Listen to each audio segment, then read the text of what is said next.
দর্শক, সুইয়ের মধ্যে সুতো প্রবেশ করানো কিছুটা জটিল কাজ। আপনারা যেটা করবেন, একটা ব্রাশ নেবেন, তারপরে সুইটা নেবেন, ব্রাশের উপরে সুতো রেখে ওই সুইয়ের ফুটার উপর চাপ দিলে, একটা কাঠি দিয়ে টান দিলে কিন্তু চমৎকারভাবে সুইয়ের মধ্যে সুতা ঢুকে যাবে। তারপরে দেখুন, লকের মধ্যে যদি চাবি ভেঙে আটকে যায়, আপনারা একটা ব্রাশ নেবেন, ব্রাশের মাথাটা কেটে ফেলবেন, তারপরে আগুন দিয়ে মাথাটা একটু পোড়াবেন, পুড়িয়ে ওই ভাঙা অংশের উপর চাপ দিয়ে কিছুক্ষণ ধরে থাকলে আটকে যাবে ওই চাবির সাথে, এটা কিন্তু বের হয়ে আসছে।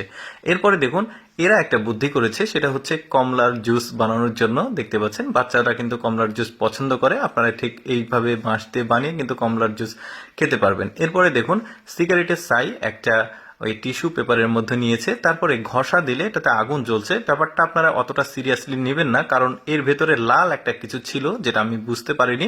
আপনারা বুঝতে পারলে কমেন্ট করে জানাবেন। দেখুন, এটা আগুন জ্বলে গেছে। এরপরে দেখুন, চাবির কপি রাখা কিন্তু ভালো। কোনো কারণে চাবি যদি হারিয়ে যায়, এরকম একটা মোমবাতি নিয়ে টালি করে নেবেন চাবিটা, তারপরে একটা টেপের উপরে চাপ দিয়ে ধরবেন। এই যে একটা ছাপ তৈরি হলো, এবার একটা প্লাস্টিকের উপর দিয়ে আপনারা ওই স্ট্রাকচার অনুযায়ী কেটে রাখবেন। দেখতে পাচ্ছেন এখন কিন্তু লকটা খুলে গেল। এরপর দেখুন, বেসিনের যে পাইপ থাকে, ওই পাইপের মধ্যে অনেক সময় ময়লা জমে, পানি কিন্তু বন্ধ হয়ে যায়। আপনারা যেটা করবেন, এরকম একটা ছোট্ট বাচ্চাদের বেলুন নেবেন, তারপরে বেলুনটাকে এভাবে কেটে এই যে বোতলটা এখন চাপ দিলে এই যে ময়লাগুলো বের হয়ে আসবে। এটা একটা রং দিয়ে ময়লাকে বোঝানো হয়েছে। এরপরে দেখতে পাচ্ছেন পাইপের মুখ লক করার জন্য একটা বেশ চমৎকার পদ্ধতি। এই যে দেখতে পাচ্ছেন, এরকম একটা ছোট্ট বোতল কেটে পাইপের মুখ এভাবে কিন্তু লাগিয়ে লক করা যাবে। ওই যে প্রাণ লিচি ড্রিঙ্কস আছে, এরকম বোতল পাওয়া যায়।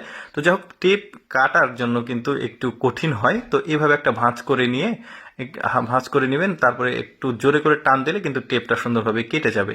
এরপর দেখুন, মোবাইলের নিচে ওই যে সাউন্ড ক্যান্সেলেশন যে মাইকগুলো থাকে, এগুলোতে ময়লা জমে। তো আপনারা যেটা করবেন, একটা চুইংগাম নিয়ে চিবিয়ে ওইটার উপর চাপ দিয়ে ধরে থাকবেন। এখন ওই ফুটোর মধ্যে যে ময়লাগুলো থাকবে, এটা কিন্তু চমৎকারভাবে বের হয়ে আসবে। আরও কিছু টেকনিক দেখাবো, আপনারা পুরোপুরি ভিডিওটা দেখতে থাকুন। যেমন এইটা কিন্তু আবার ইলেকট্রিশিয়ান যারা আছে, কারেন্টের কাজ করে, তাদের জন্য দরকার হবে। ওই যে দরজার যে লকটা থাকে, ওইটা নিয়ে তারপরে ওই যে রেজারের যে ব্লেডটা থাকে, ওইটা এটার সঙ্গে লাগালে এটা সুন্দরভাবে তার কিন্তু এখন কাটা যাবে। যারা কারেন্টের কাজ করে তাদের কিন্তু এটা প্রয়োজন হবে। তারপরে দেখুন, চমৎকার একটা চেয়ার বানিয়েছে, কিছুই না, জাস্ট বাঁশকে মুয়ের মতো করে একটা সুন্দরভাবে স্ট্রাকচার করেছে। তারপরে দেখুন, বস্তা দিয়েছে, এখন কিন্তু এটাকে বসা যাবে। বেশ চমৎকার বুদ্ধি। এরপরে আপনার এরকম কোনো জিনিস যদি কোনো গর্তে পড়ে যায়, কোনো এমন চিপাতে পড়েছে যেখান থেকে আপনি তুলতে পারবেন না, তো এরকম একটা দড়ি বানিয়ে নেবেন, এক পাশে ফাঁস দিবেন আর এক পাশে গিট্টু দিবেন। এখন ওই ফাঁসের মধ্যে গিট্টুটা দিয়ে ওই লকের সাথে লাগিয়ে টান দিলে কিন্তু উঠে আসবে জিনিসটা। পদ্ধতিটা কিন্তু চমৎকার।